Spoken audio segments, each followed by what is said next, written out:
আসসালামু আলাইকুম। I hope you are doing well. আজকের দিনটা কিন্তু শুরুই হয়েছে একদম অন্যরকম একটা এক্সপেরিমেন্ট নিয়ে। কারণ দেখতেই পাচ্ছেন আমার হাতে অনেক বড়সড় একটা মাছ। এত বড় মাছ আমি ঠিকমতো ধরেই রাখতে পারছিলাম না। এই মাছটা আমার ভাই নিয়ে এসেছে, আর মাছটা হচ্ছে কার্পু মাছ।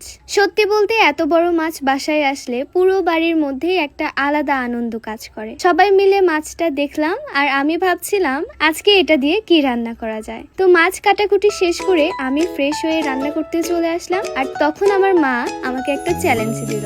মা বলল, তুই তো সব সময় বলিস যে তোর টিকিউ আইও এর এয়ার ফ্রায়ার দিয়ে সবকিছু রান্না করা যায়, তাহলে দেখি তো চচ্চড়ি বানাতে পারিস কিনা। আমি তো চ্যালেঞ্জ শুনেই একদম এক্সাইটেড হয়ে গেলাম। ভাবলাম ঠিক আছে, আজকে তাহলে এয়ার ফ্রায়ার দিয়ে মাছের চচ্চড়ি রান্না করে দেখাই। সত্যি বলতে এই গরমের মধ্যে রান্নাঘরে দাঁড়িয়ে রান্না করা খুবই কষ্টের একটা কাজ। আগুনের তাপ, ঘাম, ধোয়া সব মিলিয়ে মায়েদের কতটা কষ্ট হয় সেটা আসলে রান্নাঘরে না ঢুকলে বোঝাই যায় না। তাই আমি সবসময় মনে করি যদি এমন কোনো গ্যাজেট থাকে যেটা রান্নাটা একটু সহজ করে দেয়, তাহলে সেটা সত্যিই অনেক হেল্পফুল। আর সেই কাজটাই করছে আমার এই টিকিউ আইও এর এয়ার ফ্রায়ার। আপনারাও চাইলে কিন্তু আপনাদের ফ্যামিলিকে এরকম একটা এয়ার ফ্রায়ার গিফট করতে পারেন, কারণ এটা শুধু একটা গ্যাজেট না, এটা আসলে অনেকটা রান্নাঘরের হেল্পারের মতো।